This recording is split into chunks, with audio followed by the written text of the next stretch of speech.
거룩하시고 자비로우시며 한없는 은혜로 늘 우리를 사랑해 주시는 아버지 하나님 감사합니다. 십자가의 그 은혜를 생각하며 정말 우리 삶의 모든 길들을 주님의 은혜로 인도하시고 채워주시는 그 주님 앞에 영광과 찬송을 드립니다. 머지않아 정말 우리를 저 하늘에서 맞이해 주시려고 준비하시는 주님 뵙는 그 순간이 올 때까지 정말 주님 예비하신 이 교회 가운데서 주의 복음과 함께 주님께 영광 드리는 삶으로 살아가기를 소원합니다. 어려운 시기이지만 우리 형제자매님들 한 분 한 분 더욱더 용기 가운데 채워주시고 강건함으로 인도하셔서 소망을 온전히 바라보며 나아갈 수 있도록 도와주시옵소서. 국내뿐만 아니라 해외 여러 곳에서도 정말 어려움 중에서도 이 복음을 전하고 있습니다. 코로나로 인해서 많은 사람의 마음속에 무거움과 두려움이 올지라도 어두울수록 더욱더 촛불 하나의 빛이 더 밝아지는 것처럼 우리의 복음이 더욱더 증거되고 있음에 감사를 드립니다. 교회와 함께 움직이고 정말 머리 대신 그리스도의 명령 가운데 순종하며 나아가는 저희들이 될 수 있도록 도와주시옵소서. 오늘도 저희의 발걸음을 이곳에 인도하셔서 주의 말씀 앞에 나오게 해주신 것 감사드립니다.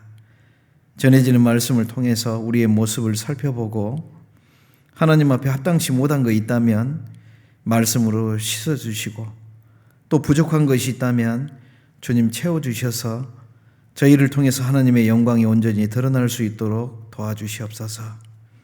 또 마음에 어려움이 있는 형제자매들 정말 이 말씀으로 위로받고 힘을 낼 수 있도록 도와주시고 또 육신의 병중에 있다면 회복시켜 주셔서 함께 주의 일에 전념할 수 있도록 인도해 주시옵소서. 예수 그리스도의 이름으로 기도드렸습니다. 아멘. 성경 레위기서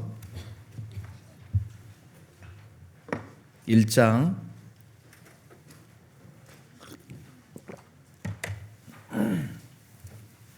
레위기서 1장 1절 말씀입니다. 찾으셨으면 같이 한번 읽어보겠습니다. 여호와께서 회막에서 모세를 부르시고 그에게 일러 가라사대. 잘 지내셨죠? 잊을만 하면 나타나지 않습니까? 잊을만 하면 천안교회를 오게 하시는데 또 나름대로 또 저한테는 감사한 시간으로 또 인도해 주시는 것 같습니다. 천안교회 와서 말씀하다 보면 오늘은 하여튼 2번이나 놀랐어요. 남궁 목사님이 갑자기 이렇게 나타나셔서 되게 놀랬고 또 여기서 여기서 볼이라고 생각 못한 사람들이 있어서 또 놀랬고 아무튼 정신 번쩍 나게 또 해주는 것 같습니다. 항상 찬양을 들으면서 느끼는 마음이 첫 번째로는 이제 정말 감사한 마음, 그리고 정말 하나님은 찬양 받으시기에 마땅한 분이시구나, 그런 마음이 들기도 하고, 오늘은 이제 주와 함께 걸어가자는 찬송이잖아요. 근데 힘들겠다. 마스크 쓰고 저렇게 노래 부르니까 얼마나 힘들어요. 그래서 참 주님과 함께 걸어가는 일이 쉬운 일이에요? 어려운 일이에요? 어려워요. 그러니까 상 주지. 쉬운 일이면 상 주겠어요? 안 주겠어요? 여러분, 아기가 태어난 지 얼마 안 돼서 이제 걸으려고 막 하고 발걸음 한 발짝 내디면 엄마 아빠가 물개박수 해요? 안 해요? 안 해줬어요? 삭막한 가정입니다. 그러면 아기가 발 한짝 뛸 때마다 막 와 해주고 또 막 조금 몇 걸음 걸으면 막 우리 아기가 걸었다고 막 그래 줄 때 얼마나 이 애는 자기의 한 행동에 환영을 받고 그것에 격려를 받으니까 더 하고 싶은 마음이 생겨요, 안 생겨요? 생기게 되죠. 네. 그리고 이 아이가 나중에 능숙하게 걸었을 때는 이제 걷는 걸로 박수 안 쳐지죠. 여러분 걸어 다니실 때 누가 박수 쳐주던가요? 안 쳐져요. 왜? 이제 그 수준에 맞는 것이 있으니까. 이제 조금 더 어려운 일, 예, 그 나이에 맞는 일, 이제 그래서 어린아이에게는 어린아이의 일이 있고 장성한 자에게는 장성한 자의 일이 있어서 그에 걸맞는 일을 주시고 그걸 해냈을 때 하나님이 박수 쳐주시고 기뻐해 주시고 상급이 예비되어 있다라고 이렇게 얘기를 해줍니다. 그래서 참 하나님은 부모의 마음을 정확하게 갖고 계시고 정말 우리가 아버지라 부를 수 있도록 정말 그런 자격을 갖추시기에 넘치는 분이다라는 그런 생각을 해봅니다. 저희도 찬양을 이제 녹화해서 하고 있는데 녹화할 때는 좀 조금만 더 띄어져서 마스크 벗고 녹화해도 사실 괜찮거든요. 온도 다 재고 확인했으니까. 오늘 가사 전달도 잘 안 되고 제 느낌, 제 마음입니다. 제가 조금 답답한 마음, 걸어갈 때 숨찬 느낌, 이제 이런 그래도 나름 좋았습니다. 좋기는. 수습을 빨리 해야지. 예. 우리가 보통 남자들이 하루에 쓰는 언어, 이제 단어의 숫자나 문장을 얘기를 할 때 한 15,000문장 정도를 얘기를 한다고 그럽니다. 그래야 이제 만족한다고 그래요. 물론 이제 성격 차이가 있겠죠. 뭐 경상도 출신은 딱 3마디 한다고 그러죠. 저도 지금 잊어버렸어요. 뭐 밥도, 그다음에 아는, 자자, 뭐 이 3마디 하면 끝이라고 그렇게 얘기하는 걸 들었는데 지난번에 양산교회 갔더니 말 많이 하시던데요. 예. 이제 우스갯소리로 아마 한 것 같은데, 그런데 이제 여자들은 남자보다 훨씬 많다고 그러죠. 거의 한 이제 2배, 한 3만 단어 정도를 얘기를 해야 그날 마음에 할 얘기 다 했다.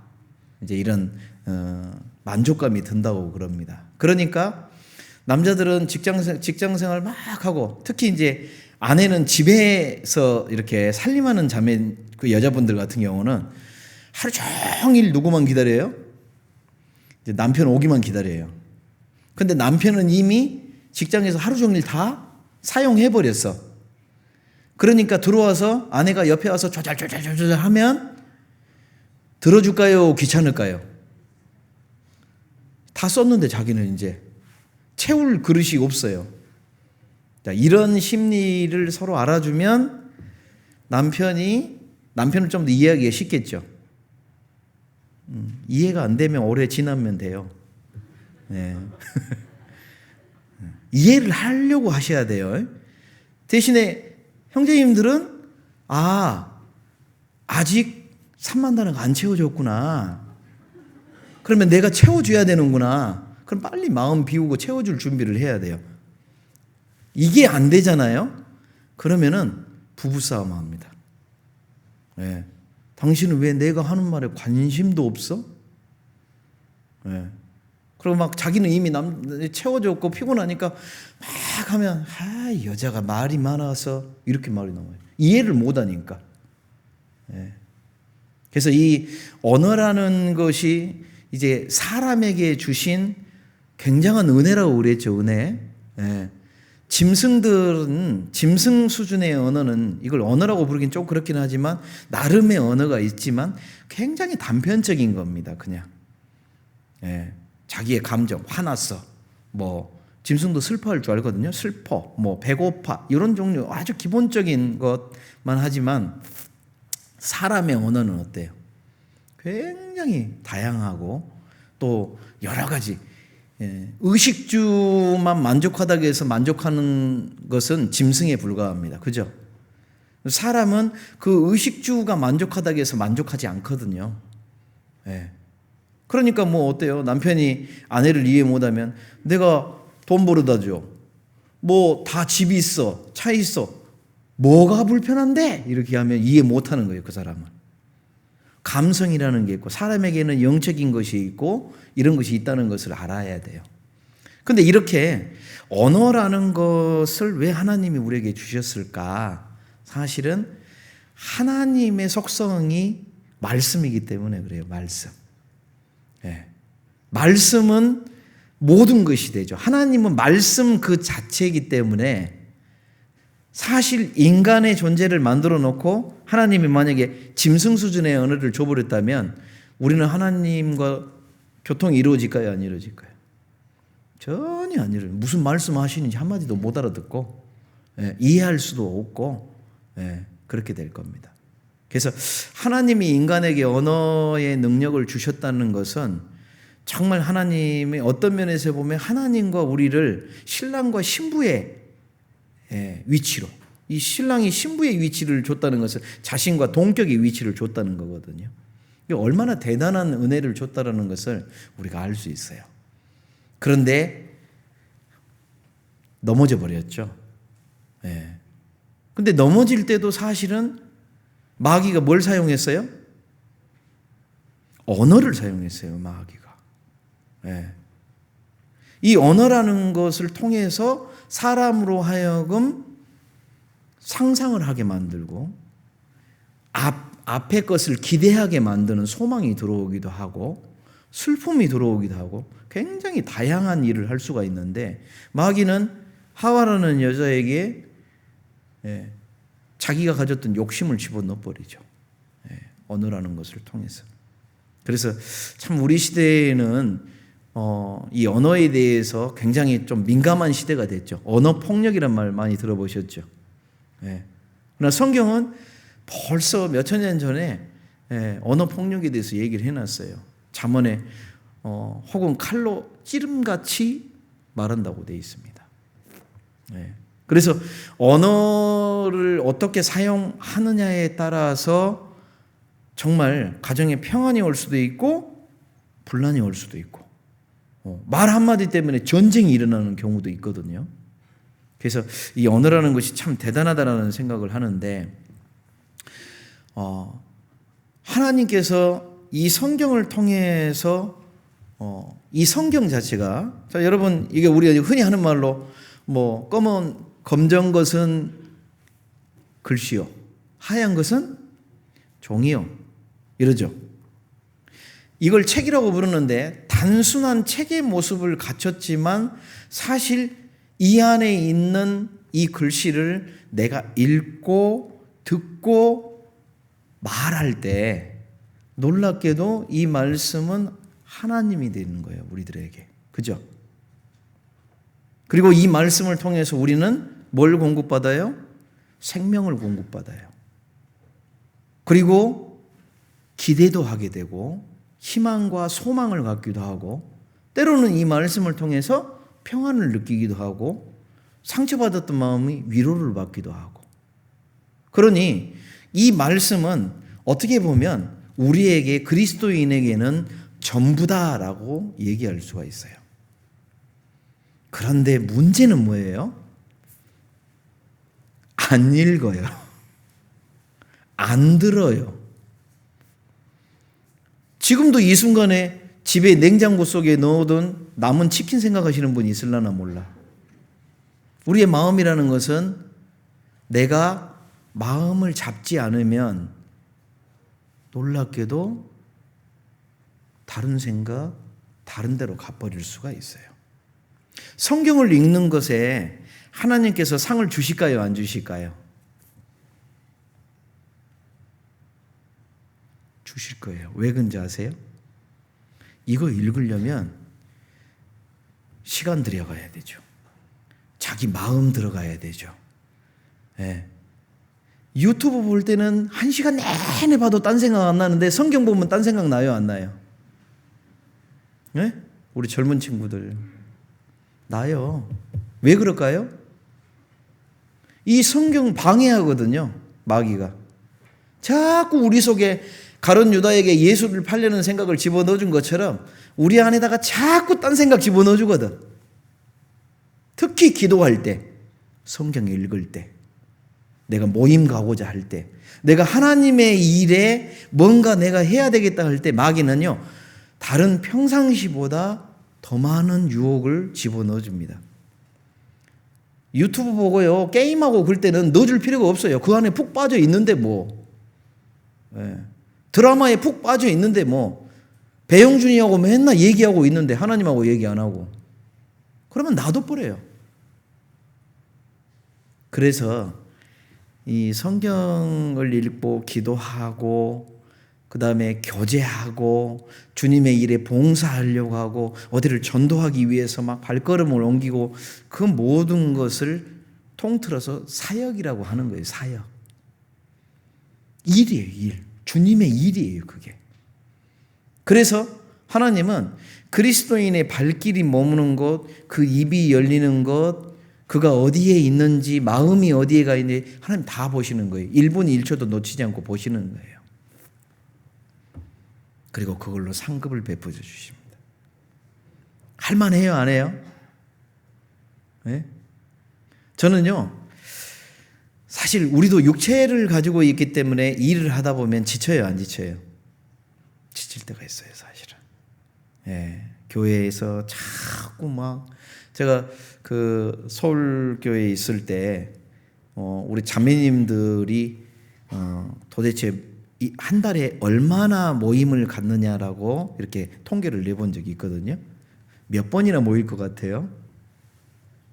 지금은 코로나 때문에 좀 그렇긴 하지만 코로나가 없었을 당시에 모임의 숫자를 이렇게 통계를 내봤더니 한 달에 30일 동안 거의 한 35회에서 40회를 모이더라고요. 근데 그게 평균이에요, 평균. 그러니까 그보다 더 많이 한 사람도 많이 있다는 거죠. 특히 임원들 같은 경우는 막 정신없죠. 모임이 2-3개 있을 수도 있고 또 봉사를 몇 개에 걸쳐서 막 하시는 분들은 더 많아지겠죠. 막. 그런데 희한한 것은 대부분은 그렇게 하면서도 안 지쳐요. 막 더 힘이 나가지고 돌아다니는데 가끔 가다 보면 막 이렇게 지치는 분이 있어요. 몸이 지치기도 하고 때로는 마음이 지치기도 하고. 그래서 그런 분들을 이렇게 상담하다 보면 뭐가 부족하냐라고 딱 얘기를 하다 보면요, 교제를 하다 보면 가장 근본적인 것, 이것이 부족하구나라는 것을 느낄 때가 많습니다. 정말 묵상하면서 하나님하고 대화하는 시간, 또 이 말씀을 읽으면서 자기 자신을 돌아보는 시간, 이걸 가지지 못하니까 채워져요, 안 채워져요? 안 채워지는 거예요, 안 채워지는 거. 제가 지난번에도 4월 달에 그런 표현을 썼습니다만은 벌써 다 잊어버리셨겠지만 핸드폰 충전은 잘하면서 자기는 충전 안 해. 그러면 자꾸 자기는 힘이 없어지고 떨어질 수밖에 없는 거잖아요.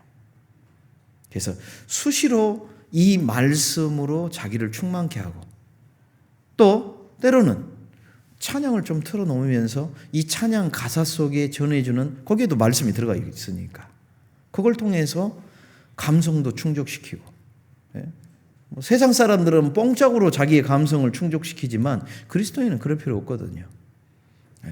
찬양으로서. 그래서 우리가 좀 그런 부분을 좀 생각을 좀 해봐야 되겠습니다. 오늘 읽어본 이 레위기서 1장 1절에는 이제 여호와께서 모세를 부르셨는데 어디에서 부르셨어요? 회막이라고 되어 있습니다. 회막. 이제 회막이라는 말을 많이 안 쓰기 때문에 좀 그렇긴 하지만요. 이 회자가 이제 회중 회자, 모일 회자 뭐 이렇게 쓰기도 하고, 막은 이 장막할 때의 막입니다. 그래서 이걸 갖다가 회막을 좀 다른 말로 표현하면 영어에서는 이제 터버너클이라고 해서 이거를 이제 성경에서는 성막이라고 부릅니다. 성막. 그래서 이 성막이라는 것은 이제 우리가 그 출애굽기 20장에 하나님께서 애굽에서 고생하고 있는 이스라엘 백성을 건져내셔 가지고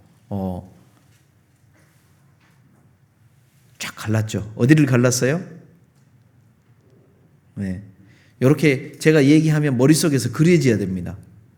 출애굽했을 때 그러면 10가지 재앙이 있었겠지. 마지막에 장자 죽음 재앙이 있었겠지. 홍해를 갈라서 거기 또 나왔지. 그리고 나와서 시내산에 머물렀지. 막 이런 과정들이 사실은 머릿속에 싹 평상시에 계속 말씀을 읽은 사람은 같이 이렇게 따라가야 돼요. 네. 성경 1년에 한 번 읽으세요. 우리 천안교회 올해 성경 1독입니까? 3독입니까? 목표가? 2독? 네. 6월달 곧 다 됐는데 이제 1독 다 끝나셨겠죠, 거의? 네.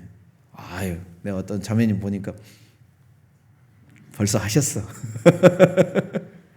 원래대로 하면요, 이제 1년에 자기가 정말 시간의 11조를 하나님께 딱 드리면요, 원래는 기본적으로 4독이 가능하거든요. 시간의 11조를 드려서 말씀에 충족한다면 한번 해보시기 바랍니다. 근데 성경을 읽으면은 읽을수록 하나님과 동행하는 과정 중에 내가 힘이 나와요. 더 이해가 더 잘 되고 그렇게 되어 있습니다. 그건 나중에 해보시면 알게 될 겁니다. 자, 어찌됐건 하나님께서 출애굽시켜 놓고 이스라엘 백성들, 제가 이제 이거 이스라엘 백성들이 출애굽한 이스라엘 백성들을 제가 스스로 혼자 가끔씩 일컫는 말이 있어요. 생퉁이다. 생퉁이가 뭐예요? 네, 안 익은 과일처럼. 네, 설익은 과일이다. 이제 저는 그런 표현을 쓰는데, 이스라엘이 아브라함으로부터 선택된 민족의 그 복을 받은 이후에 출애굽할 때까지는 거의 500년이라는 시간이 지납니다. 그런데 그 500년의 시간 동안에 구전으로, 그리고 애굽으로 간 뒤로는 거의 이 애굽에서 430년 사는 동안 하나님에 대해서 그냥 들려만, 조상에 전해져 내려오는 이야기처럼 들었지, 실제로 이스라엘 백성들은 하나님을 찾지 않았습니다. 그 생활에 젖어버렸어요. 그러니까 어때요? 애굽에 있는 우상들이 자연스럽게 이제 자기들 생활에 와 있습니다. 그러다가 갑자기 노예로 돼버리죠. 노예로 돼버려. 그런 상태에서 조상이 하나님을 부르기 시작했고, 하나님은 그 부르짖음에 모세라는 사람을 보내셔서 출애굽을 해주게 됩니다. 그러니까 실제로 출애굽해가지고 시내산까지 이르렀을 때 이스라엘 백성들이 그 과정에서도 마라에 이르기까지 목이 마르다, 고기가 먹고 싶다, 왜 이렇게 불편하냐 하는 것은 사실은 어떻게 보면 그들의 신앙 상태로 보면 당연해요, 안 해요? 당연합니다, 사실은. 네. 지금 애굽 땅에 가보면 사막이고 광야고 막 애굽에서 정말 이집트 정말 살만한 곳 아니다 이런 생각이 들거든요. 그러나 이스라엘 백성들이 머무를 때는요, 그때는 지금 같은 모습이 아니었어요. 나무도 있고 풀도 많고 이런 살기 좋은 모습이었어요. 그런데 갑자기 광야로 싹 가게 되니까 어떻게 했어요? 와, 이거 어떻게 살아? 와, 이거 물도 없고 사람이 목이 마르는 고통은 되게 큽니다. 갈증이라는 것은. 그러니까 어떻게 보면 인간적인 측면에서 보면 이들은요, 하나님에 대해서 아는 지식이 이 정도. 없어요. 그냥 10가지의 그 기적을 보았고, 그 다음에 바다를 가르셨고 하니까 그냥 따라 나온 거지. 하나님께 감사함으로 따라 나왔지만 하나님에 대한 지식은 있어요, 없어요? 없는 거예요, 없는 거. 그래서 하나님이 시내산에서 거의 1년여를 머물게 하면서 모세를 부르시고 또 70인의 장로를 부르시면서 계속 말씀을 전해줍니다. 네. 그리고 이제 출애굽기 20장에는 뭐가 선포가 돼요? 율법이 선포가 되죠. 십계명이 거기에 20장에 나오게 되죠. 네. 자, 이렇게 하시고 나서 이제 하나님이 율법의 선포가 끝났는데 하나님이 회막에서 모세를 불러서 말씀을 하시는데, 사실 시내산이나 또 출애굽 당시나 뭐 이럴 때는 모세라는 사람, 모세와 아론이나 이렇게 하나님의 일꾼들에게 직접 계시가 이루어졌고, 그 다음에 시내산에서도 하나님이 산 위에 강림하셨잖아요. 산 위에. 그래서 70인의 장로도 모세를 따라 올라갔다가 너무 무서워서 자기들은 머물고 모세만 또 올라가고 막 이러거든요. 그러니까 이 이스라엘 민족에게는 하늘에 계신 하나님, 무서운 하나님, 전능하신 하나님의 모습이 많이 드러나 있었어요. 그런데 하나님이 회막이라는 것을 만들게 하셔요. 그 뒤로. 출애굽기 이제 20장 이후에는 회막을 만드는 이야기가 쭉 40장까지 계속되고, 그 안에 어떤 뭘 만들지 뭘 할지 다 이렇게 자세하게 얘기해 놓고 딱 이야기가 끝나거든요. 그리고 나서 회막이라는 것을 만들고 나서 하나님이 이제 레위기서에 모세를 회막에서 부르시는 거예요. 그러니까 우리가 지금 하늘의 하나님, 시내산에서 강림하신 하나님, 회막에서 부르신 하나님, 요 개념을 좀 이해하다 보면 하나님이 점점 사람과 가까워졌어요, 안 가까워졌어요? 점점 가까워졌죠. 그리고 이 회막의 위치는 어디에 위치해 있냐면 동서남북으로 각 지파가 다 있고 중심에 회막이 있어요. 이건 무엇을 얘기를 하는 걸까요? 하나님이 임마누엘의 하나님이라는 걸 보여주는 거예요. 여호와께서 우리와 함께 하신다. 그래서 이 회막은 성막이라고 보여, 거룩한 텐트라는 얘기예요. 그리고 이 회막에서는 우리가 이제 성막에 대해서 배우셨겠지만 이제 그 사방 이렇게 텐트로 막이 쳐져 있어가지고 벽을 세워놨고 문을 열고 들어가면 맨 처음 들어가는 뜰이 나와요. 뜰이. 그 뜰은 나중에 이제 성전으로 갈 때는 이 뜰은 이방인도 들어올 수 있습니다. 이방인도 복음을 깨닫게 해주기 때문에 그 뜰에 들어왔는데, 뜰에 딱 들어가게 되면 제일 먼저 정면에는 물두멍이 딱 보이고, 이쪽 측면에 보면 번제단이 이렇게 보여요. 그리고 가운데 이제 물두멍 바로 뒤편으로는 뭐가 있냐? 이제 텐트가 하나 쳐져 있습니다. 텐트가. 이제 거기에 뭐 이렇게 위에다가 이렇게 천을 씌우는데 막 이제 복잡한 게 들어가요. 그건 이제 나중에 성막을 배우실 시간이 되면 이제 자세하게 설명을 아마 해주실 거예요. 그런데 이 성막 안에 가면 또 이 성막은 두 단계로 또 나눠져요. 맨 처음에 들어가는 게 이제 성소라고 그래요. 성소. 이 성소 안에는 등대가 있고, 그 다음에 향단이 있고, 진설병이라는 떡을 넣는 떡상이 있고, 이렇게 돼 있고, 그 다음에 이 성소는 또 텐트가 가운데 쳐져 있어가지고 그 너머에는 특별한 장소가 있습니다. 그걸 이제 지성소라고 그래요. 그래서 이 지성소에는 뭐가 들어가 있어요? 언약궤가 들어가 있어요. 언약궤. 조각목으로 만들어서 금으로 입힌 이 상자처럼 되어 있는 위에, 그 다음에 그 위에 뚜껑이 있는데, 이 뚜껑은 천사가, 그룹이라고 표현하는데 천사가 날개짓해서 가운데를 이렇게 쳐다봐요. 이 가운데 장소는 굉장히 특별한 장소입니다. 거기에다가 제사장이 피를 쏟는 장소. 그래서 거기를 특별하게 이제 속죄소라고 부르기도 하고, 또는 은혜를 베푸는 장소다 해서 시은좌 이렇게 이제 표현을 해요. 빨리 돌아와야지. 오늘 얘기는 성막을 얘기하려고 한 게 아니었기 때문에요. 어찌됐건 성막에 대한 이런 그림은 한번 그려보시면 좋을 것 같아서 좀 말씀을 드렸습니다. 자, 그런데 회막을 하나님이 지으신, 사실 회막에 하나님이 거기 들어와 계시겠어요? 그 좁은 장소에? 천지에 충만하신 하나님이 그 회막 안에 이렇게 웅크르고 계실까요? 그게 아니죠.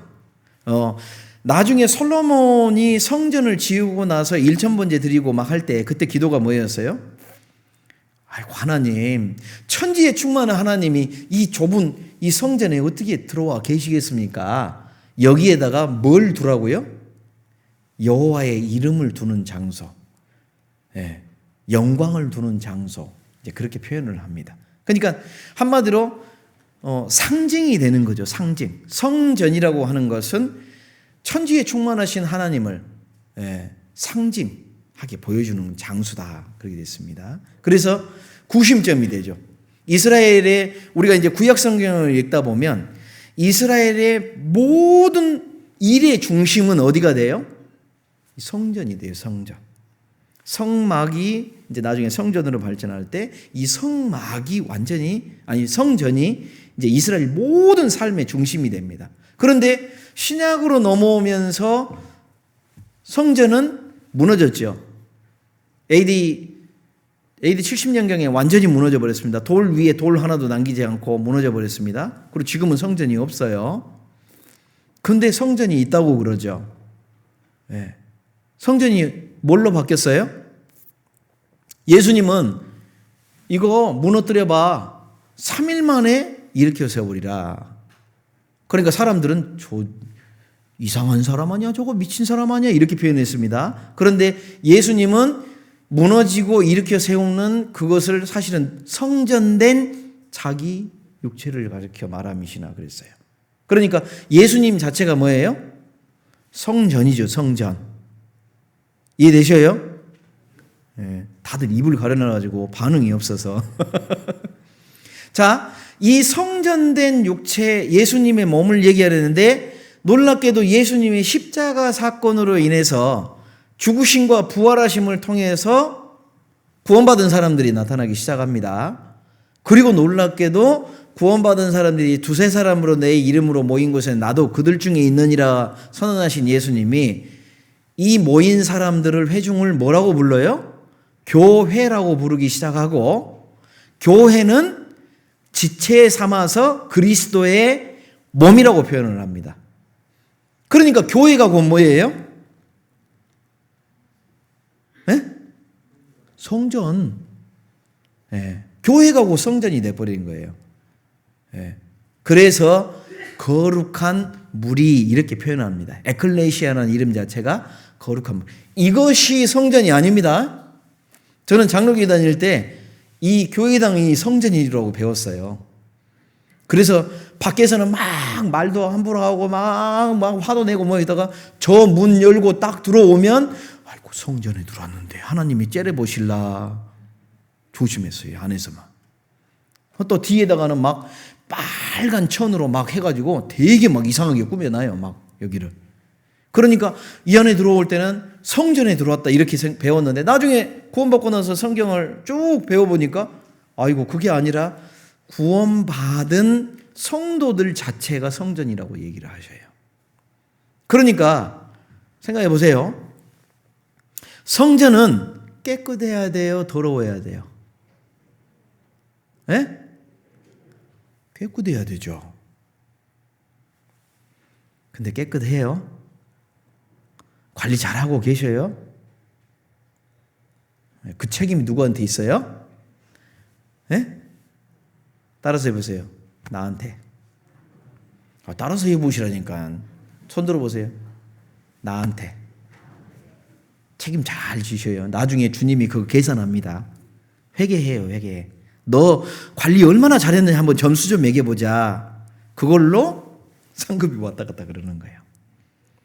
예. 그래서 하나님께서는 정말 이 단계를 거치면서 회막 안에 거하신 하나님, 그리고 이 회막이 성막이라고 얘기하시고 성전으로 발전하고 성전이 교회의 모습으로 되고 곧 고린도전서 6장에는 성전된 우리 몸을 얘기합니다. 우리 개인 스스로가 또 하나의 각기 성전이라는 개념으로 이야기하셔요. 그러니까 교회도 성전이기도 하지만 나 개인도 뭐예요? 이 안에 하나님 계셔요, 안 계셔요? 계셔요. 왜? 어떻게 알아요? 말씀에서 거하신다고 했으니까 알아요. 그죠? 갑자기 몸 부르르 떨고 성령이 거했다 이러면 안 됩니다. 예. 말씀, 내가 믿고 난 뒤에 저도요, 성령이 내 안에 들어와 계신다는 것은 말씀 배우다가 한 1년 정도 지나서 알았어요, 그때. 아, 내가 그때 구원받았는데 내 안에 성령이 들어와 계시는구나. 그걸 그때 알았다니까요. 말씀 배우다가. 그래서 실제로 이 성전이 된 우리 자신, 그러니까 어때요? 성전이 된 내 자신은 이제 하나님께서 말씀으로 내 자신을 이끌어 가셔요. 자, 하늘에 계신 하나님도 말씀으로, 그죠? 신의 산에서 임하시는 하나님도 말씀으로, 해막 가운데 거하시는 하나님, 성전 가운데 또 교회 가운데 공통점, 각기 다른 모습으로 나타나셨지만 하나님의 모습은 변함이 없어요. 말씀의 하나님으로. 예수님이 이 땅에 오셔가지고 여기 접어두시고 마태복음 11장 한번 보세요. 마태복음 11장 15절입니다. 마태복음 11장 15절 짧은 구절인데 한번 같이 읽어볼까요? 귀 있는 자는 들을지어다 그랬습니다. 자, 옆에 분들 혹시 귀 없는 분 있나 한번 봐보세요. 귀 다 있죠? 네. 아니 뭐 이 당시에 사람들이 귀가 없었을까요? 있었죠, 다. 그런데 예수님이 귀 있는 자는 들을지어다 그랬습니다. 들을지어다.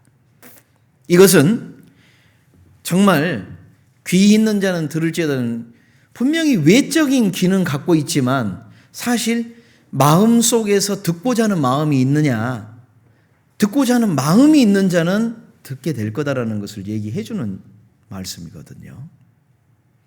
당시에 바리새인들, 사두개인들 이 사람들은 귀는 있으되 들을 수 있는 진짜 귀는 없었습니다. 그들 중에 그랬죠. 저가 혹시 그리스도인가? 자기들끼리도 얘기를 많이 했을 거예요. 왜? 예수님이 바람과 파도를 명하여 잔잔케 하신다. 이것은 하나님이 아니고는 할 수 없는 일이잖아요. 병든 자를 낫게 하고 심지어는 죽은 자를 일으켜 세우는 일은 하나님만이 하실 수 있는 일이었습니다. 그러니까 당시에 이 바리새인들과 사두개인들이 보기에도 그리스도는 하나님이라는 증거는 차고 넘쳤어요. 그래서 많은 사람들이요, 이는 성경 구약에서 말한 그 선지자가 아니냐 이렇게 얘기한다니까요. 그러나 그들은 일부러, 마음의 결정이죠, 일부러 버려버리는 겁니다. 말씀의 하나님 버려버리는 거예요. 예수님이 그걸 보시고 귀 있는 자는 들을지언정 안타까워하시는 거예요. 안타까워하시는 거. 네. 여러분, 우리가 요한복음에 보면은 보혜사라고 그랬죠. 보혜사. 보혜사 곧 아버지께서 내 이름으로 보내실 성령 그랬습니다. 성령. 보혜사는 사실 성령이거든요. 제자들이 우리가 그 사복음서를 읽다 보면 예수님이 말씀하신 것을 잘 못 깨닫는 경우가 많아요. 그죠? 자기들끼리 그 말이 무슨 뜻일까? 이해를 못 해요. 수근수근하는 경우가 많이 있죠. 그래서 나중에 예수님이 다시 한번 막 이렇게 풀어주는 경우가 있어요. 예, 누룩을 조심하라 그랬는데, 야, 우리가 빵이 없는데 누룩이 어디 있을까? 막 그러니까, 어이구, 예수님이 바리새인의 누룩, 너희들은 어찌 그걸 이해를 못하냐? 막 이런 따로 얘기해 주시지 않았으면 아마 제자들 평생 몰랐을지도 몰라요. 그런데 예수님이 3년 반 동안 제자들에게 하신 이야기들을 나중에 오순절날 성령을 받고 나서 제자들이 기억하고 깨닫기 시작합니다. 그때 그 말씀이셨구나. 근데 그들이 오순절날 갑자기 머리가 똑똑해졌냐? 그게 아니죠. 성령이 임하시면서 이 성령이 깨닫게 해주는 거예요. 깨닫게 해주는 거. 그러니까 지금 우리도요, 이 순간도 마찬가지고 말씀을 들을 때, 교제 가운데 있을 때, 내가 말씀을 읽을 때 누가 곧 나를 가르쳐 주시는 거예요? 내 안에 계신 성령이 나를 가르쳐 주시는 거예요. 깨닫게 해주시는 거예요. 네. 목사님들이 말씀을 전하고 목사님 전사님들이 말씀을 전하지만 자기 말을 전하는 거 아니거든요. 네. 자기 말 전하면 저도 이 자리에 있을 자격이 별로 없어요. 제가 왜 여기서 제 말을 전해요? 그러나 이 자리에 서서 말씀을 전하고 그 말씀 앞에 순종하십시오라고 외칠 수 있는 것은 이게 제 말이 아니고 누구 말씀? 하나님 말씀이기 때문에 당당히 외칠 수 있는 거거든요. 그래서 귀 있는 자는 들을지어다 라고 예수님이 말씀하신 근본적인 이유는 뭐냐면 하나님의 말씀에 권위가 있기 때문에 얘기하는 거거든요. 그러나 받아들이는 사람이 있고 받아들이지 않는 사람이 있었어요. 여러분, 율법을 아까 제가 출애굽기를 얘기하면서 율법을 주셨죠. 율법을 주시고 나서 회막을 만들라고 하셨고 회막을 만드신 다음에 하나님이 회막에서 모세를 부르셨다고 되어 있어요. 이것은 무엇을 뜻하냐면 이 회막은 아까도 제가 계속 좀 시간을 계속 들여서 설명했지만 결국 회막은 교회를 얘기를 하고 있고, 그죠? 교회는 결국은 하나님의 말씀이 전해지고 하나님의 말씀이 역사하시는 곳이다라는 거예요. 그러니까 교회를 통해서 가장 권위가 있어야 되는 것은 누가 권위가 있어야 되는 거예요? 말씀이 권위가 있어야 돼요. 이해되셔요? 네?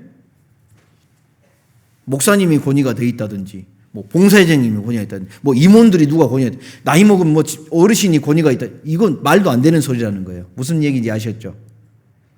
그 말은 제가 뭐냐면 뭐 임원들 뭐 내리고 뭐 막 낮게 보고 이러자는 의미가 아니라 내 마음 속에 최고의 권위는 하나님 말씀이다라는 것이 분명해져야 된다는 거예요. 이것이 흔들리잖아요. 그러면 어떤 일이 벌어지냐면 요한계시록에 나오는 에베소 교회 같은 평가를 받아요. 성령이 떠나버려요. 엉뚱한 것이 들어오기 시작하는 거예요. 그래서 7교회의 모습 중에 사대교회나 빌라델피아의 교회의 모습은 성령 중심의 모습을 보여주는데 나머지 교회들의 모습을 보면 성령의 말씀, 그리스도가 중심이 되지 않으니까 어떻게 돼요? 엉뚱한 일들이 막 오는 거예요. 나중에 라오디게아 교회의 모습을 보면 어때요? 라오디게아 교회의 모습은 이제 우리 시대의 교회, 시대별 교회의 모습을 보면 우리 시대의 모습이거든요. 차지도 아니하고 덥지도 아니하고. 그러니까 입에서 어떻게 돼요? 뱉어내버린다는 표현을 쓰죠. 왜요? 불분명하다 그 말이에요. 이건 구원받은 것 같기도 하고 구원 안 받은 것 같기도 하고 이런 사람들이 우리 시대에는 점점 많아집니다. 그런 분들이 왜 그런 모습을 가질까요? 진짜 구원 안 받았든지 아니면 그리스도인으로서의 가치관 자체가 무너져 버렸든지 이렇게 될 겁니다. 굉장히 심각한 문제가 될 수 있어요. 그래서 실제로 교회 가운데서 이 말씀이 중심이 되지 않으면은 개인적으로도 이 말씀이 중심이 되지 않으면은 결국은 어디에 영향을 미치냐면 성령의 역사. 개인적으로도 마찬가지입니다. 말씀이 중심이 되지 않는 사람은요, 밖에서는 이방인하고 하등 다를 바 없는 삶을 살아가게 돼 있고, 그러면서도 양심이 아무런 가책도 느끼지 않아요.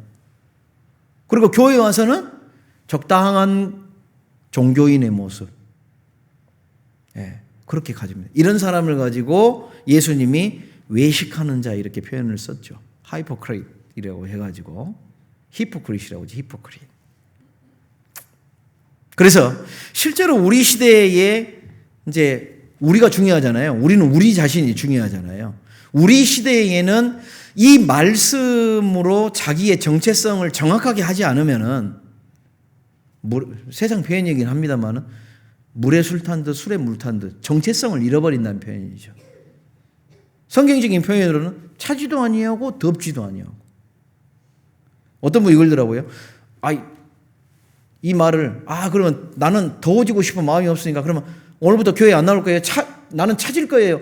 이렇게 차갑게 되든지 뭐 뜨겁게 되든지 표현이 그렇게 쓰는 게 아닙니다. 차든지 덥든지 이 표현에는 명확한 태도 가운데 주님을 섬겨야 된다. 이 표현을 하기 위해서 쓴 거예요. 그런데 이 말씀의 하나님, 계시하시는 하나님, 나의 길을 밝혀주시는 하나님이 자기 가운데 역사하지를 않아요. 왜 역사하지를 않을까요? 주님을 가까이 하지 않거든요. 보혜사 성령이 분명히 내 안에 거하시는데 안 돼요. 우리 레위기서 출애굽기 한번 봐보세요. 그 레위기서 1장 앞에 출애굽기 40장이 있는데 34절 한번 봐보세요. 해막을 다 완성한 후에 34절입니다. 출애굽기 40장 34절 같이 읽어보겠습니다. 그 후에 구름이 해막에 덮이고 여호와의 영광이 성막에 충만함에 이르게 되죠. 자, 이 하늘에 계신 하나님의 개념만 알고 있던 이스라엘 백성들에게 눈에 보이는 하나님의 모습이 상징이 나타난 거예요. 해막이. 그리고 놀랍게도 이 해막을 완성한 이후에 이스라엘 백성들은 다 봤을 거예요. 아카시아 나무를, 사실 여러분 아카시아 나무는요 요즘 꽃 많이 피죠. 근데 세상 쓸데없는 나무가 사실은 이 아카시아 나무입니다. 목재를 쓸 수가 없어요 원래. 그런데 이걸 갖다가 아카시아 나무 조각목이라고 그러는데 이걸 갖다가 팍 해가지고 요걸 금으로 이렇게 판으로 얇게 해가지고 이걸 감싸요. 성막의 재료거든요 이게. 이제 우리말로는 아카시아 나무지만 이제 그쪽에서 말하는 나무는 조금 한글말로 표현할 때 이제 비슷한 나무를 찾다 보니까 아카시아 나무를 찾은 얘기한 걸로 저는 그렇게 알고 있는데, 어찌됐건 굉장히 쓰잘데없는 나무, 볼품없는 나무는 우리 자신을 뜻하고 그 나무에다가 금으로 입혔어요. 금. 성경에서 금은 믿음을 뜻한다는 거 아시죠? 그래서 정금같이 나올 때 그 믿음을 뜻하는데, 이 성막의 하나의 이 부품들이라고 표현하겠죠. 하나는 우리 자신을 이루어가고 우리 자신을 표현하고 우리 자신들이 하나님의 영광이 머무르는 이 장소가, 그래서 신약으로 연결되면 이게 이제 각 지체의 모습을 얘기하고 그리스도의 몸을 표현하는 겁니다. 그런데 여기에 해막 안에 해막이 딱 나서니까 구름이 덮이고 여호와의 영광이 성막에 충만했다, 지금 이렇게 표현을 해줍니다. 대단하겠죠. 네. 그래서 굉장히 하늘의 하나님이라고 했던 개념이 이제 자기들과 우리의 눈높이에 맞춰서 우리를 살펴주시고 우리와 함께 거하시는 하나님이라는 이 개념을 이스라엘 백성들에게 가지게 해주셨습니다. 그러니 얼마나 감사가 되겠어요. 그죠? 그리고 예수님이 이 땅에 오셨어요. 한참 후죠. 여러분, 누가복음에 보면은 어린 예수님을 알아본 두 사람의 이야기가 나옵니다. 바로 시므온과 안나라는 이제 두 여자의, 남자와 여자의 이야기입니다. 인류의 대표죠. 구약의 대표입니다. 그리고 어린 아기 예수를 보면서 이제 내 구원을 보았나이다, 이런 표현을 쓰죠. 그래서 구약시대의 사람들은 메시아를 기다리는데 그 메시아가 정말로 이렇게 나타나셨다는 것을 이제 성경이 증거하고 있는 그런 구절입니다. 자, 예수 그리스도가 이 땅에 오심으로 이제 어떻게 됐어요? 우리에게 실제적인 모습, 하나님의 완성된 모습, 성령 하나님께서, 말씀 하나님이 육신의 하나님으로 약속대로 오셔가지고 임마누엘의 하나님을 경험하게 해줬죠. 경험하게.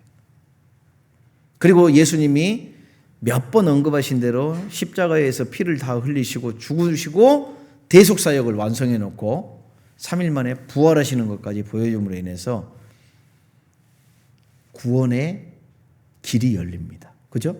구약에 약속되었던 길이 예수 그리스도를 통해서 완성된 모습을 보이는데, 사실 이것은 성막 안에 있는 제가 아까 말씀드린 지성소에 가서 피를 뿌리는 이야기, 그 모습을 정확하게 완성시켜 줬다는 것을 알게 됩니다. 그래서 이 레위기서의 이 내용을 보면은 하나님께서 이 레위기서의 속죄제에 대한 그 모습을 실제적으로 완성시켜준, 이것을 히브리서는 뭐라고 표현을 하냐면, 한번 찾아볼까요? 히브리서 9장 한번 봐보세요. 보면서 좀 설명을 드리죠. 이건 중요한 거라. 히브리서 9장 11절. 히브리서 9장 11절. 그리스도께서 장래 좋은 일의 대제사장으로 오사 손으로 짓지 아니한 곧 이 창조에 속하지 아니한 더 크고 온전한 장막으로 말미암아, 이렇게 얘기합니다. 그러니까 구약 시대의 회막을 표현하기도 하고 또 당시에 있는 성전을 표현하면서 손으로 지은 장막이죠. 이건 손으로 지은 전이죠. 자, 이것은 손으로 지은 모형에 불과한 존재다라고 얘기하고, 그런데 히브리서를 쓸 때는 이미 예수님께서 대속사역 완성하시고 그 다음에 부활하셔가지고 어디로 올라가셨어요? 다시 하늘로 올라갔죠. 감람산 위로 올라가셨잖아요. 그리고 올라가시고 나서 오순절날 10일 후에 뭐가 내려왔어요? 예? 찬송가 우리 부르잖아요. 성령이 오셨네, 성령이 오셨네. 그래서 오순절날 부르는 찬송인데 성령이 그날 오셨어요. 성령이. 제가 갑자기 찬송 부르니까 잠이 벌떡 깨죠. 네. 이 마스크 쓰시면요, 저도 수요 말씀 때마다 느끼는 거지만 정신 똑바로 차려야 돼요. 이게 마스크, 보통 코가요, 여기서 자동차로 얘기하면 배기통이거든요. 여기서 뜨거운 몸속에 열이 나갔다가 신선한 바람이 다시 들어와서 몸의 열 체온을 조절해 주는데, 마스크로 딱 막아놓으니까요, 이 열기가 안 빠져나가니까 잠깐 마음 놓고 있으면 좀 있다가 맞습니다 이렇게 돼요. 그러니까 진짜 이 말씀 듣는 것도 하나님 상 주겠어요, 안 주겠어요? 예, 다 올라가요. 다 기록이 돼요. 진짜로 정신 차리세요. 뭔 얘기하려다 그랬냐? 아이고. 자, 이 얘기하려고 그랬죠. 자, 그런데 히브리서에는 하늘로 올라가신 예수 그리스도를 어떻게 표현하냐면 저 하늘을 더 크고 온전한 장막이라고 표현합니다. 왜? 예수님이 누구 앞에 올라갔어요? 하나님 전에 올라간 거거든요. 그러니까 이 세상에 회막에서 속죄제 양이나 염소나 송아지가 피를 흘려서 그걸 속죄소, 시은자의 뿌림으로 인해서 1년 동안 너희 죄가 용서가 됐는데, 예수 그리스도는 이것은 단기적인, 회막은 사람이 만든 장소잖아요. 그런데 더 크고 온전한 장막, 영원한 하나님 전에 가서 예수 그리스도가 자기 피를 흘렸다는 것을 증거해요, 안 해요? 증거했다. 그러니까 12절 말씀을 그래서 하는 거예요. 12절 같이 읽어봅시다. 염소와 송아지의 피로 아니하고 오직 자기 피로 영원한 속죄를 이루사 단번에 성소에 들어가셨느니라, 이렇게 선언해 버립니다. 여기서 말하는 이 성소는요, 하늘 성소를 얘기하는 겁니다. 하늘 성소에 들어가신 예수 그리스도를 정확하게 표현한다고 할 수 있을 거예요. 그래서 우리는 사실 이 내용을 봤어요, 안 봤어요? 우리는 이 일을 직접 눈으로 봤어요, 안 봤어요? 못 봤죠. 그런데 뭘로 지금 우리는 그것을 전달받았어요? 전해지는 말씀과 기록된 성경을 통해서 우리는 시간과 공간을 뛰어넘어서 보게 됩니다. 정말 하나님의 성경 안 주셨으면 어쩔 뻔했어요, 우리? 네? 말씀 나를 전도해 준 분이 내 손잡고 빨리 좀 말씀 들어보자고 간청하지 않았으면 우리 어쩔 뻔했어요? 우리 말씀의 하나님을 못 만났을 거예요. 네. 그래서 실제로 하나님께서는 궁극적으로 말씀을 통해서 우리를 불러일으키 세우시고 우리를 구원해 주시고 우리를 완성시켜 주셔요. 그리고 교회 가운데서 이제 이렇게 하나님의 대속사역, 완전한 성소, 하늘 성소가 완성이 됐고 그곳에서 예수 그리스도의 사역이 완성이 됐어요. 근데 문제는 누구냐면 인간적인 측면, 인간들의 측면이에요. 하나님께서는 사랑의 완성을 이미 2000년 전에 예수 그리스도의 사역을 통해서 완성해 놓았지만 사랑이라는 것은 한편에서만 돼야 돼요? 양쪽 다 이루어져야 돼요? 양쪽 다 이루어져야 되죠. 짝사랑 해보셨어요? 감히 고개를 끄떡 못 드지요. 예, 눈치 봐야 돼. 자, 우리는 중학교, 고등학교 시절에 풋사랑이라고도 표현하지만 막 선생님을 짝사랑해 보기도 하고 다른 이성을 짝사랑해 보기도 하고 그런 일이 생겨납니다. 그런데 그 짝사랑은 사랑이에요, 아니에요? 사실 사랑이라고 부를 수는 없어요. 왜? 그거는 한쪽 면에서만 진행된 사랑이기 때문에 미완성의 사랑이라고 얘기를 합니다. 진짜 사랑은 뭐예요? 반드시 대상이 있어야 되고 그 대상도 내가 사랑합니다 했을 때 사랑합니다라고 사랑을 알아주고 자기도 사랑해 줄 때 이게 진짜 사랑이 되는 거죠. 그죠? 배고프신가? 네. 자꾸 고개도 끄덕여야 잠이 안 온다니까요. 네. 자, 이렇게 사랑이라는 것은요, 한쪽에서만 되면 짝사랑이 되지만 반응이 있어서 그 사랑을 받아들일지 안 받아들일지. 왜 그러냐면 한쪽에서 먼저 사랑을 시작했으니까 받아들일지 안 받아들일지 고민해야 돼요. 예를 들어서 저도 저희 자매를 만났을 때 자매 만나서 정말 마음에 드는 자매네, 나랑 이 자매랑 결혼해도 좋겠네 하고 저는 마음을 결정했어요. 그런데 자매는 고민이 돼요. 왜? 평생을 내가 이 형제랑 살아도 될까 안 될까 고민해요, 안 해요? 안 하면 안 되죠. 그죠? 당연히 해야 됩니다. 네.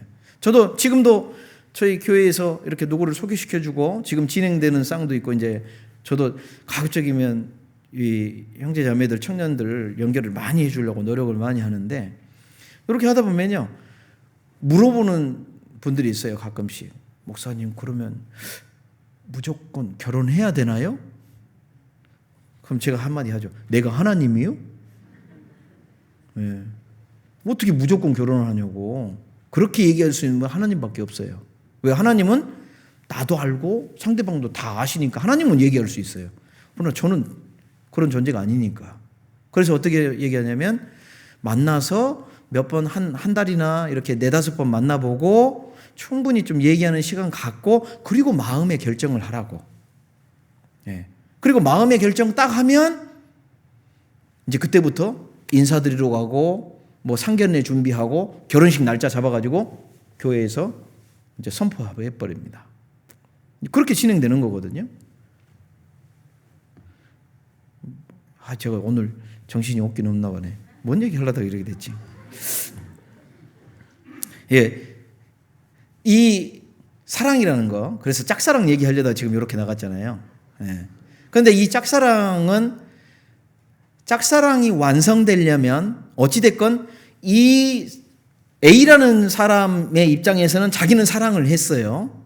시작을 했어요. 근데 이제 이 사랑의 완성은 그러니까 A한테 달려있는 거예요? B라는 상대방에게 달려있는 거예요? 상대방에게 달려있는 거예요. 하나님이 우리를 사랑하셨어요. 완성해 주셨어요. 모든 사람의 죄를 다 갚아놓으셨어요. 그러니까 어때요?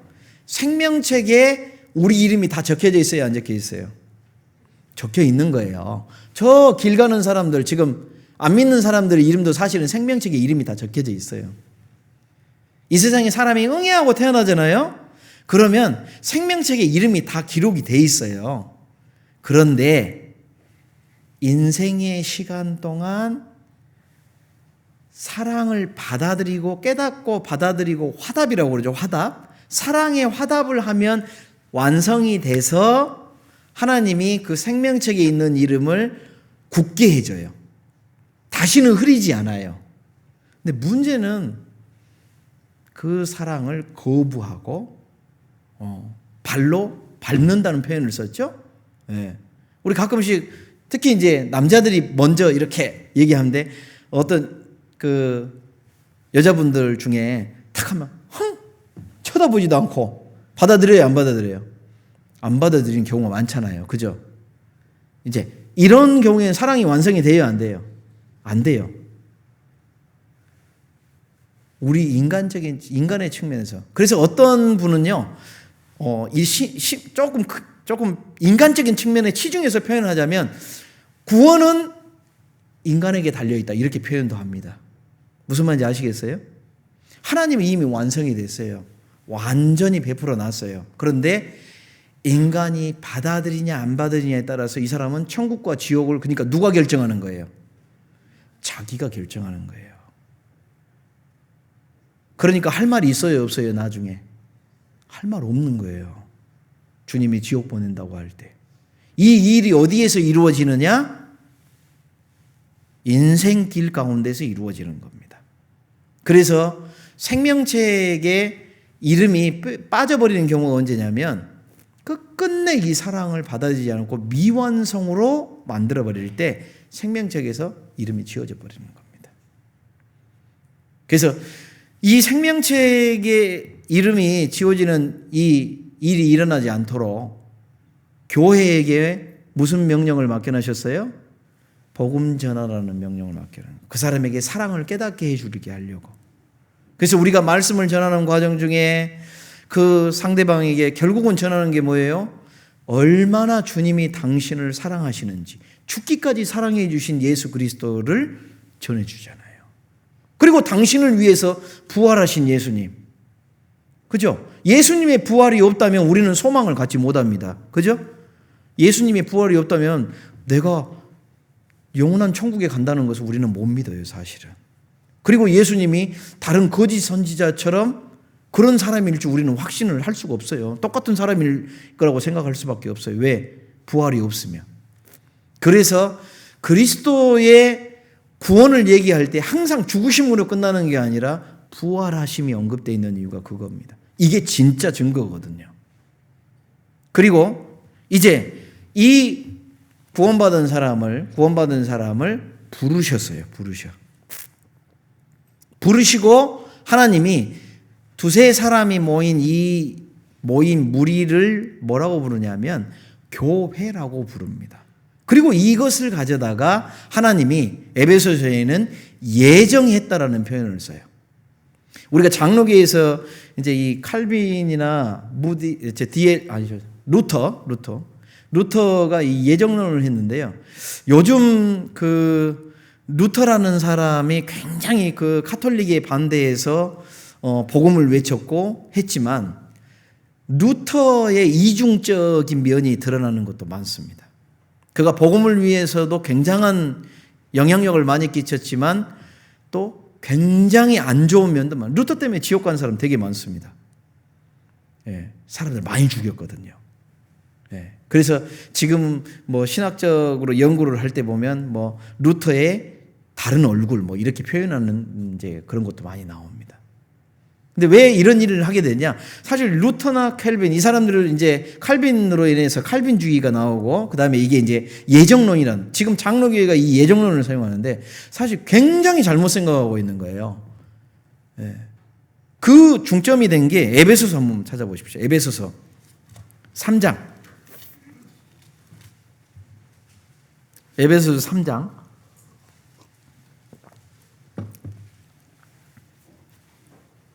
11절에 곧 영원하신 우리 주 그리스도 예수 안에서 뭐 했어요? 예정하신 뜻대로 하신 것이라 뭐 이렇게 나옵니다. 그리고 뭐 바울 사도가 자기가 이제 그런 표현을 쓰죠. 어머니의 뱃속에서부터 나를 택정하신 하나님께서 뭐 이런 표현을 쓰죠. 네? 나를 예정하신 하나님께서 뭐 예정돼 있고 뭐 이런 표현이 가끔 나오는데 사실 이 지금 우리가 찾아본 이 예정하신 뜻대로 하신 것이라 이 예정은요, 개인적으로 하신 일이 아니에요, 사실은. 바로 그 앞에 10절을 같이 읽어보겠습니다. 이는 이제 교회로 말미암아 하늘에서 정사와 권세들에게 하나님의 각종 지혜를 알게 하려 하심이니.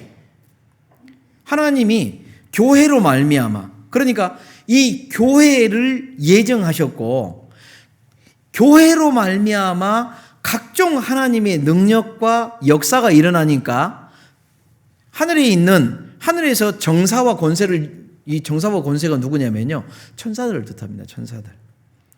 이 천사들, 또 마귀도 알게 돼요. 예. 이들이 보고 와, 교회의 역사를 보고 놀라게 된다, 그 말이에요. 하나님이 이 교회를 들어서 사용하신다는 것을 알게 하시는데, 이 교회를 들어서 역사하시는 것이 바로 예정하신 뜻대로 하신 것이다, 지금 그 얘기를 하는 거거든요. 그런데 이것을 갖다가 개인에게 딱 부여를 하게 되면 어떤 일이 생겨요? 교회에 온 것도 예정돼 있고 교회에 왔으니까 당신은 천국 가게 되기로 예정되어 있다, 이렇게 얘기해 버립니다. 그러면 뭐가 부정돼 버려요?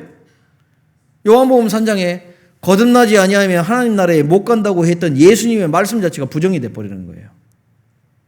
예정되어 있다라는 걸로 구렁이 담 넘어가듯이 당신은 천국 가요, 이렇게 표현을 해버립니다. 이게 장로교회에서 가르치는 거예요. 많은 사람을 지옥 보내버립니다. 예수님이 회개하라, 천국이 가까워 있는 자라, 이 말을 무용지물로 만들어버리는 거예요. 그렇게 해서는 안 되는데, 오늘날 많은 사람들이 속아요, 그거에 의해서. 혹시나 여기 계신 분들 중에도요, 내가 아이고 여기는 구원받은 사람들이 모여있는 교회에 내가 여기 지금 있으니까 나도 당연히 천국 가겠지 생각하시면 오산입니다. 오산교회 분들도 그렇게 생각 안 해요. 예. 잘 생각하셔야 돼요. 구원받지 않으면 영원한 죄사함이 하나님의 말씀으로 확실하게 내 마음속에 믿어지지 않으면 아무리 우리 교회에 나오셔도요, 죄송합니다, 천국에서 볼 수 없습니다. 그분은 갑자기 깜빡 졸았다고 눈 딱 떴더니 나 혼자만 남아있을 수 있어요. 예. 그래서 주님은 자꾸 확인하라고 하는 거예요. 우리가 전도 집회가 뭐 2달에 한 번씩 기본적으로 계속 진행이 되고, 구역 집회가 있고 교구 집회가 있고 집회가 많죠. 또 얼마든지 내가 시간 내서 인터넷으로 또 확인할 수 있죠. 끊임없이 확인하십시오. 끊임없이. 저도 막 36년째 확인하고 있지만, 문제는 전도 집회를 계속 제가 하기도 하고 듣기도 하지만 들을 때마다 내 안에 그리스도에 대한 감사함과 그 사랑이 더욱 풍성해져요. 그런데 그걸 1년에 뭐 한 번 참석할까 말까. 전도 집회 내가 처음부터 끝까지 들어본 적이 가물가물 한 번은 가뭄이 와요, 진짜로. 힘이 없어요. 왜? 말씀하시는 여호와와 접촉이 안 이루어지는 거예요, 접촉이. 여러분 핸드폰을 요즘 무선 충전이라는 게 있잖아요. 근데 무선 충전도요, 저는 맨 처음에 무선 충전 그러길래 제가 그냥 걸어만 다녀도 충전이 되는 줄 알았어요. 요즘은 그 기술을 지금 만들려고 하고 있는데 어려운가 봐요. 무선 충전도 기계 위에다가 놔야 충전이 됩니다. 그죠? 한마디로 접촉이라는 것이 이루어져야 된다는 거예요. 접촉이라는 것이 이루어져야 된다. 왜 주님이 회막에서 모세를 부르셨을까요? 그냥 공중에서 얘기하셔도 되시는 분이잖아요. 이 회막은 교회를 얘기하는 거예요. 교회 가운데 역사하시는 하나님의 모습을 보여주는 거예요. 네? 너희는 그리스도의 몸이요 지체의 각 부분이라. 우리가 정말 우리 개인적으로 보면은 흠이 많아요, 되게. 그죠? 네? 완전해요? 저는 하루하루 저녁에 기도할 때마다 정말 죽겠어요. 정말 실망이 너무 많아서. 다른 사람 보고 실망이 아니에요. 제 자신 보고. 저녁에 기도하다 보면 아이고 오늘 또 내가 조금 더 노력할 걸 뭐 좀 게으른 부분도 있었고 뭐 생각 못한 부분도 있었고 뭐 기도하는 시간도 더 많이 안 가졌던 것 같고 말씀도 좀 더 안 보고 막 이런 모습 보면 아이고 그러니까 예수님 십자가 생각하면 너무너무 감사가 많이 돼요. 그거 없었으면 어쩔 뻔했어. 그죠? 네. 하나님과의 접촉이 계속 이루어지면 이루어질수록 하나님이 나를 채워주셔요.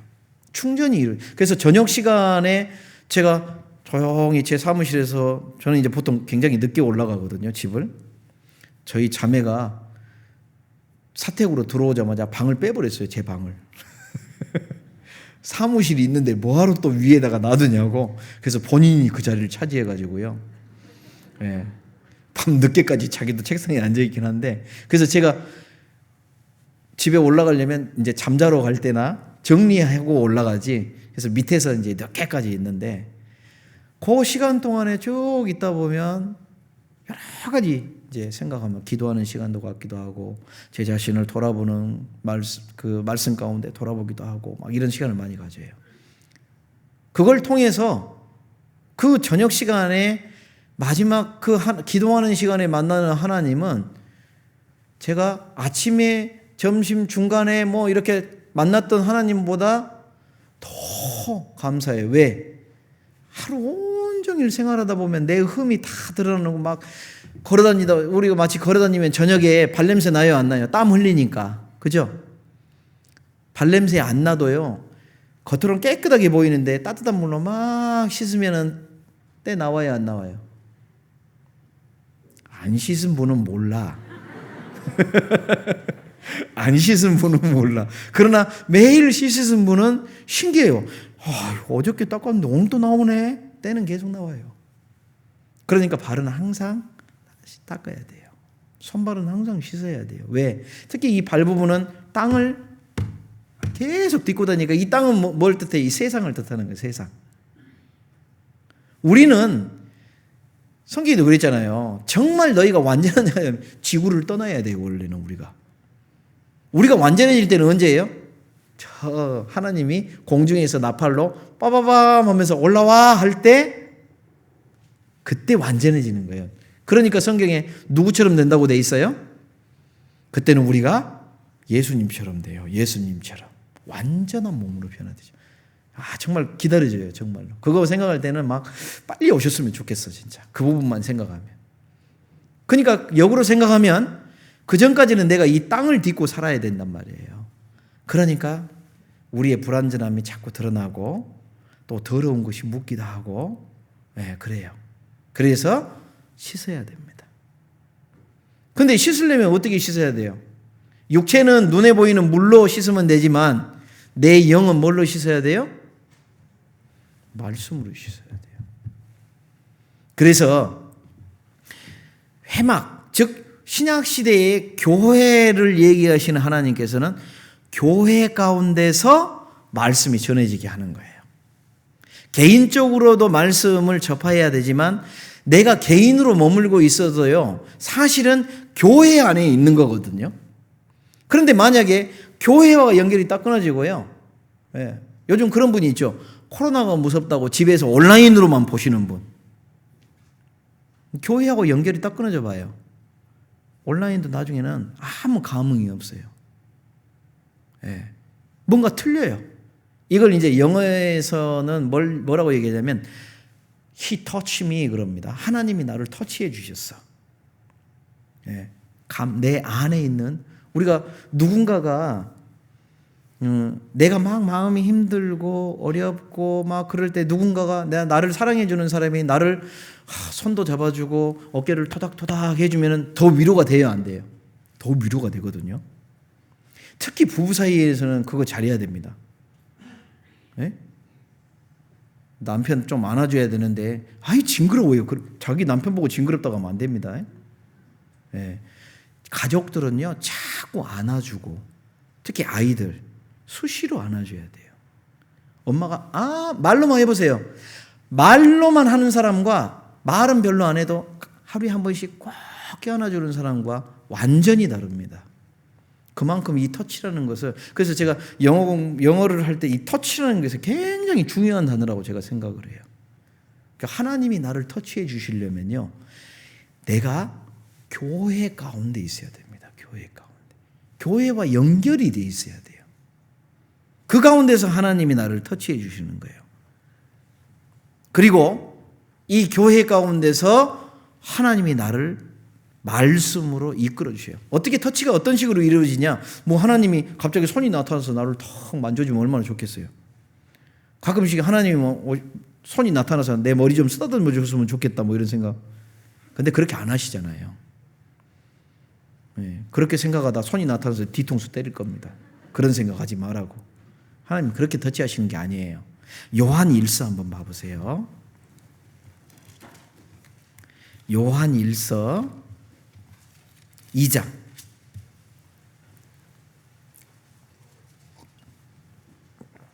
27절입니다. 27절 같이 한번 읽어볼까요? 너희는 주께 받은 바 기름 부음이 너희 안에 거하나니 아무도 너희를 가르칠 필요가 없고 오직 기름 부음이 모든 것을 너희에게 가르치며 또 참되고 거짓이 없으니 너희를 가르치신 그대로 주 안에 거하라, 이렇게 되어 있습니다. 자, 이 말씀을 오해하는 사람은 이걸 막 갖고 와서, 실제로 우리 교회 초기에 그런 분들이 있었어요. 제가 이제 85년도에 구원받고 그때는 전도인이 많이 세워지지 못했거든요. 그래서 제가 있던 교회에도 담임 전도인이 없었어요. 그래서 뭐 봉사회, 어머니의 뭐 이런 조직은 만들어져 있었지만 없었어요. 그래서 당시에 직장을 가지시면서 말씀을 전하는 분들을 막 세워서 그분들이 주일날 이렇게 말씀 전하러 오시고, 그리고 평상시에는 없는 거예요. 근데 이제 전임 사역, 이제 자기 일을 그만두고 이제 완전히 교회 가운데서 좀 일을 해 주십시오. 뭐 풍족하게 주지는 못하지만 정말 사명감으로, 그 교회의 부르심에 진짜 사명감으로 오신 분들이 많아요. 그래서 그분들이 막 세워지고 했는데, 간혹가다 어떤 형제들이요, 이거 보면서 왜 전도인을 세워야 됩니까? 아무도 가르칠 필요가 없다고 돼 있는데, 네, 굉장히 똑똑한 채 하는 거예요. 네. 성경에는요, 그래서 그 형제한테 얘기했대요. 아니 그러면 디모데에게 너는 전도인의 일을 잘하라고 이렇게 써놨는데, 그러면 그 뜻이 뭔 뜻이냐고. 벙어리가 돼, 벙어리가. 할 말 없으니까. 말씀은 하나만 보면 안 된다고 그랬죠? 반드시 짝이 있고 하나님이 보충 설명해 주고 질서가 있어요. 또 그걸 잘 알아야 되는데, 그러면 여기서 말씀하는 아무도 너희를 가르칠 필요가 없고, 이 말은 뭘까요? 이것은 전도인이 필요 없다 그 얘기가 아니에요. 제가 만약에 이 자리에 서가지고 성경을 얘기하는 게 아니라 뭐 제 개인적으로 뭐 제가 배운 학문들, 뭐 제가 배운 인생의 길, 뭐 제 스스로 막 생각하고 있던 것들을 막 가르치면은요, 가르칠 필요가 없는 거예요. 그건 저를 가르치는 것이 돼버리는 거예요. 무슨 말 이해되셔요? 그런 표현을 쓰는 겁니다. 아무도 가르칠 필요가 없다, 이 말은 인생의 지식이나 지혜나 세상 것으로 가르칠 필요가 없다 그 말이에요. 그래서 거기에 뭐라고 되어 있어요? 뭐가 거하니까 너희 안에 주께 받은 바 기름 부음이 너희 안에 거하나, 이렇게 표현을 썼죠. 이 기름 부음은 뭘 얘기하냐면 성령을 얘기합니다. 우리 안에 거하시는 성령 하나님을 이야기하는 거예요. 그래서 우리가 가르침을 받는다 그것은 이 앞에서 말씀을 가르치는 사람도 그렇고, 여기 이제 세워짐을 받은 사람들이 있죠. 전도인이라고 칭하는 전도사님이 됐든 목사님이 됐든, 이분들이 가르쳐야 하는 것은 자기를 가르치는 게 아니라 무엇을 가르쳐야 돼요? 오직 말씀만을 가르쳐야 돼요. 하나님의 뜻만을 가르쳐야 되는 거예요. 그래서 가끔 가다가 이 가르치는 자가 기준이 딱 틀려졌을 때, 하나님의 말씀을 전해야 되는데 이상한 데 빠지거나 이상한 어떤 그 세상 이론이나 또는 성경적으로 잘못된 것을 가르치면은 바로 정지시켜 버립니다. 예. 전도인들은요, 전도인 수련회 때 전도인 수련회 할 때마다요, 우리는 지금은 이제 온라인으로 하지만요, 온라인으로 할 때도요, 마음이 막 하여튼 혼 많이 납니다. 예. 매번 혼나요. 왜? 똑바로 하라고. 예. 근데 그것을 달게 받아들입니다. 그거에 거부감 없어요, 저희들. 그만큼 중요한 위치이기 때문에. 전도인이 말씀의 기준을 제대로 세워놓지 않으면은 성도들도 흔들릴 수밖에 없어요. 그래서 전도인에 대해서 기도해 달라고 하는 겁니다. 말씀을 똑바로 전하고 전도를 정확하게 할 수 있도록 우리 전도인들을 위해서 정말 기도 많이 해 주셔야 됩니다. 그런데도 중요한 것은 전도인 스스로예요. 전도인 스스로가 개인의 마음속에서 기준을 잡는 게 제일 중요합니다. 그가 주님을 똑바로 바라보느냐, 말씀의 기준을 정확하게 바라보느냐, 아무리 형제자매들이 기도해 줘도 그가 만약에 주님을 정확하게 바라보지 못한다면 실격시켜버립니다. 그래서 바울 사도가 내가 이 모든 것을 전한 후에 나도 버리운 자가 될까 두렵다고 그랬어요. 바울 사도가 복음 전할 때요, 에베소에 이르렀을 때인가요? 그때가 막 그 좀 귀신 들린 자가 지극히 높으신 하나님의 길을 전하는 자요 막 하면서 바울 사도를 엄청 막 이렇게 띄워주잖아요. 근데 바울 사도가 막 도망가 버립니다. 그래서 나중에 야 귀신아 나와 이래 버립니다. 귀신 쫓아내 버려요. 왜요?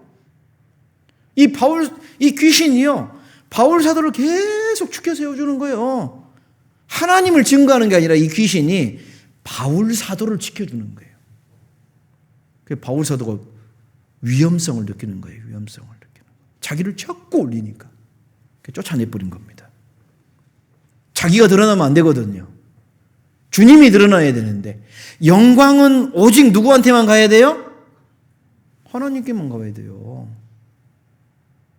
아무리 우리가 구원을 받았지만 내가 영광을 딱 취하려고 하면요, 하나님 질투해 버립니다. 하나님 진짜 질투해요. 특히 우리 임원들 진짜 주의해야 돼요. 영광이 자기한테 가.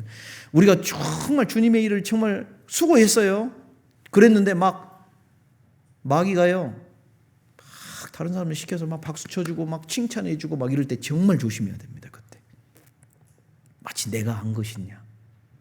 칭찬은 여기서 받으면 끝나버려요. 그걸로. 네, 이 세상의 칭찬은 그걸로 끝나고 없어요. 어디서 받아야 되겠습니까?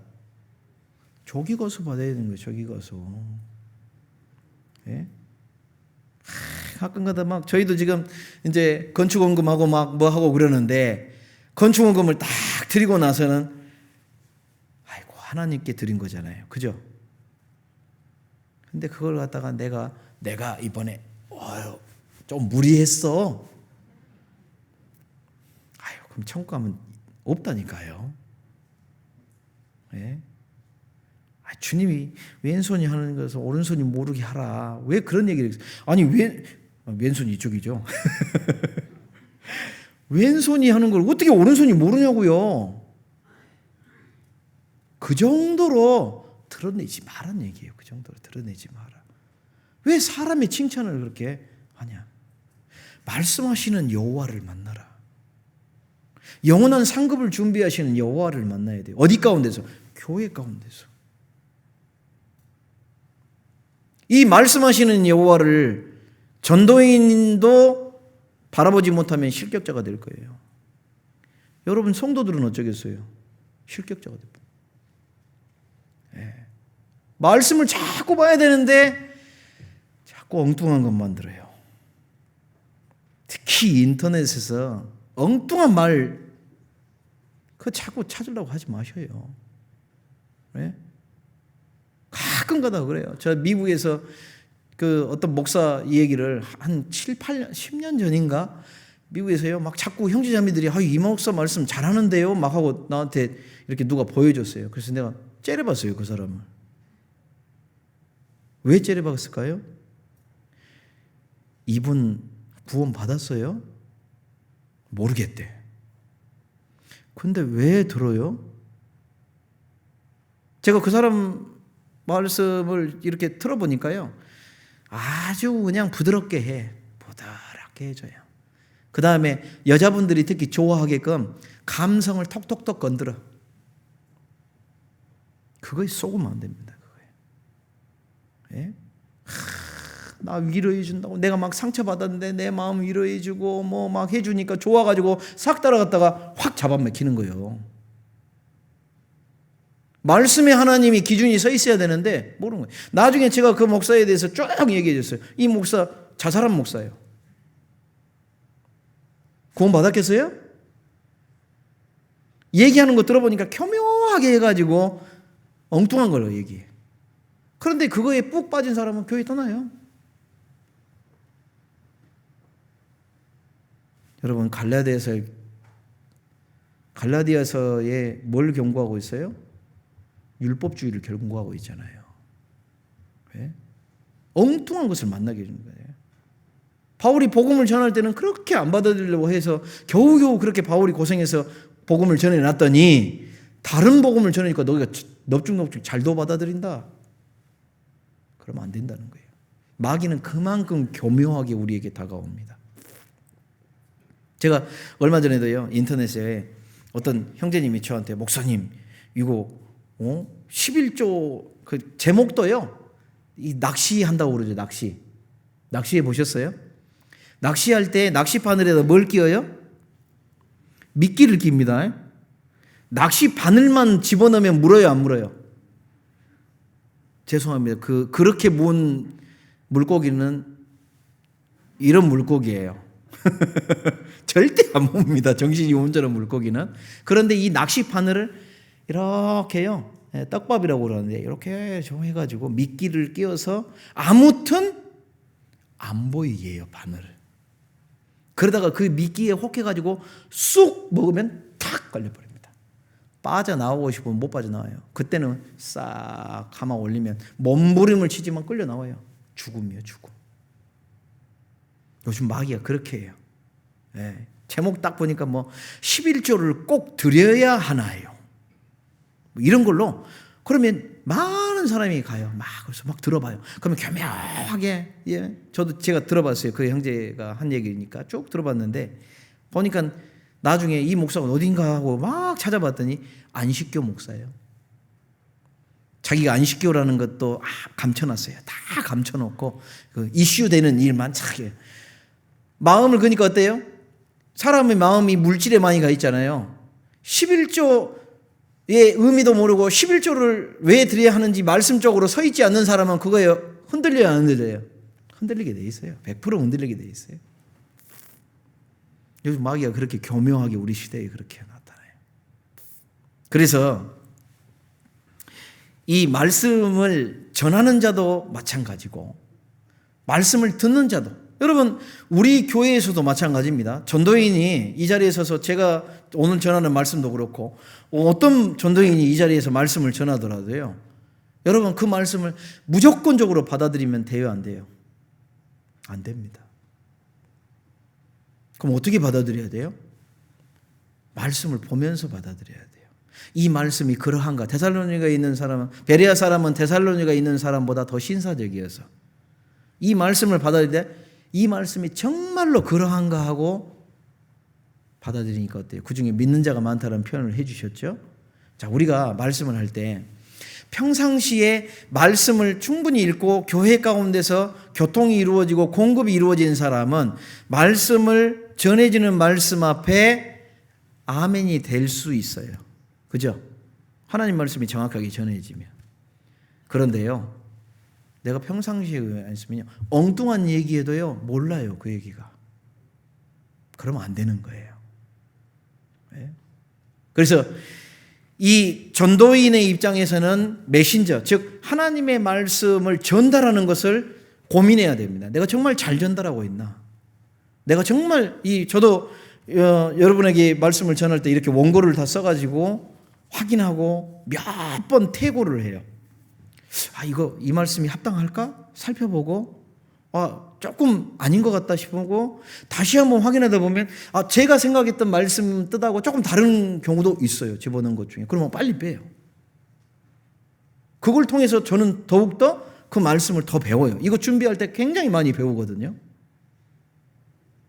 그래서 기준이 뭐냐면 이 말씀이 하나님 말씀 안에 합당한가 안 한가를 계속 확인합니다. 저뿐 아니라 전도인 다 그러셔요. 근데 듣는 분들도 하나님 말씀 안에서 하나님께서 전해준다면 하나님의 뜻을 정확하게 기준이 세워진 사람들은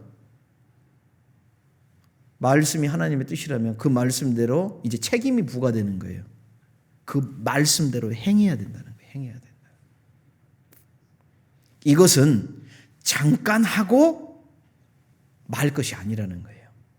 계속 지속적으로 주님 앞에 갈 때까지. 그러니까 말씀도 끊임없이 봐야 돼요. 끊임없이 기도하는 일이 있어야 되고 교제도요. 내가 그때는 교제 잘했어. 근데 지금은 이래버리면 안 되는 거예요. 지금 현재 상태가 가장 중요한 거예요. 내가 계속 교제랑 연관이 돼 있다. 교제 가운데 있어야 돼요. 끊임없이 공급이 이루어져야 돼요. 이래야 하나님께서 우리 교회를 들어서 역사해 주시는 겁니다. 그런데 만약에 기준이 딱 달라져 버렸어요. 에베소 교회처럼. 하나님이 사라져 버렸어요. 더 이상 하나님을 바라보지 않아요. 첫사랑을 잃어버렸어요. 그러면 첫사랑을 잃어버렸다는 얘기는 뭐예요? 다른 사랑을 찾아 헤맨다는 얘기예요. 첫사랑을 잃어버렸으니까. 바람난 거죠. 세상 말로 얘기하면. 에베소 교회는 바람난 교회가 돼버린 거예요. 그러니까 하나님 측면에서는. 그러니까 어때요? 촛대를 옮겨버리는 거예요. 하나님이. 성령을 더 이상 역사하지 않아요. 그래서 교회 시대에 우리가 보여 있는 이 교회는 완전한 교회는 없습니다. 완전한 교회는 언제 이루어지냐? 저 천국에 갔을 때 그게 완전한 교회입니다. 우리는 그래서 굉장히 조심해야 돼요. 정말 말씀이 정말로 추구해. 말씀의 기준을 정확하게 알아야 돼요. 추구해야 돼요.